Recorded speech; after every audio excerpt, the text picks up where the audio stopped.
Vendredi 16 mai 2025, les fondements de la prophétie. Nous sommes reconnaissants envers Dieu de nous permettre de partager des moments aussi précieux avec vous sur votre chaîne Aventure dans la parole. Notre communauté s'agrandit et c'est grâce à vous. Soyez vous aussi actifs avec nous pour répandre le message et vous pouvez le faire en likant. Partagez le lien avec vos contacts.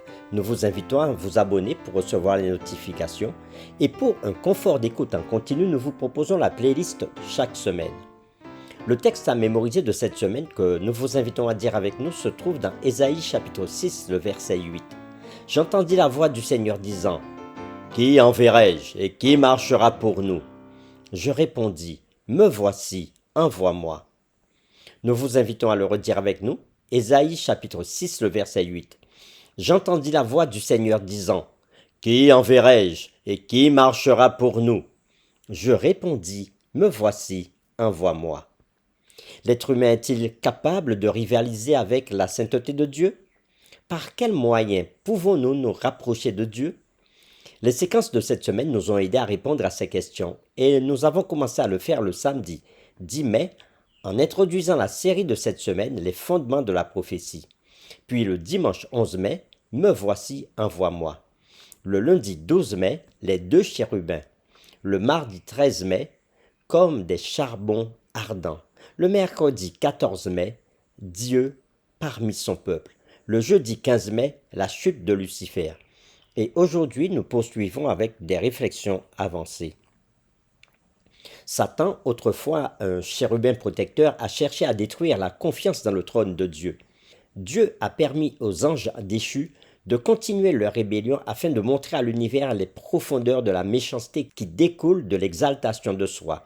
Et bien que Satan ait réussi à tromper la race humaine pour qu'elle rejoigne sa guerre contre Dieu, Christ l'a totalement vaincu à la croix, assurant une place pour l'humanité là où se tenaient autrefois les anges déchus. Les pécheurs repentants en Christ se détournent publiquement des revendications de Lucifer. Le scénario final est, à bien des égards, une révélation encore plus grande de la bonté et de l'amour de Dieu que ce qui existait avant la chute de Lucifer. Bien que Dieu n'ait jamais voulu que le mal existe et que cela soit une tragédie aux conséquences éternelles, une fois que tout sera terminé, la bonté et l'amour de Dieu seront révélés de manière qu'il ne l'aurait jamais été autrement. L'écrivain Ellen White, dans le livre La tragédie des siècles à la page 594, dira ceci. Contemplant les rachetés régénérés à sa propre image, Jésus reconnaît en chacun d'eux l'empreinte de la divinité et sur chaque visage les traits de sa propre beauté. Il voit en eux les fruits du travail de son âme et il est satisfait. Alors d'une voix qui est entendue de toute la multitude des justes et des méchants, il s'écrie « Voici les rachetés de mon sang. Pour eux j'ai souffert et pour eux j'ai donné ma vie.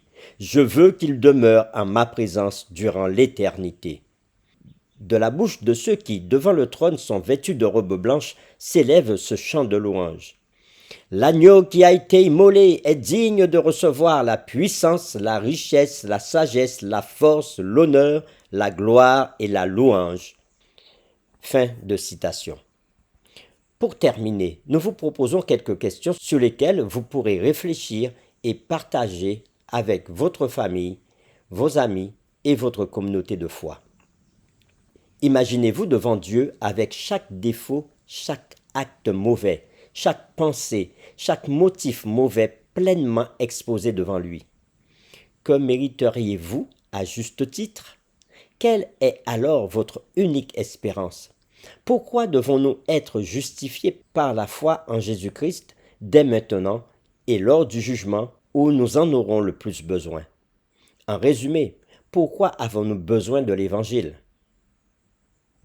Notre série Les fondements de la prophétie est terminée. Nous vous donnons rendez-vous dès demain pour une nouvelle série intitulée Les psaumes, première partie.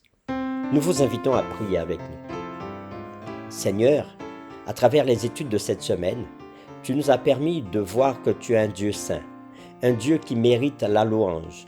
Et même les êtres qui sont autour de ton trône se prosternent devant toi pour t'adorer. Et tu nous promets que lorsque nous serons en ta présence dans les lieux célestes, nous aussi nous allons nous prosterner pour pouvoir t'adorer. Merci pour cela. Merci de nous protéger des pièges du malin afin de ne pas pécher contre toi, mais à marcher toujours à ta ressemblance, comme ce que Jésus veut pour chacun d'entre nous. C'est en son nom que nous te prions. Amen.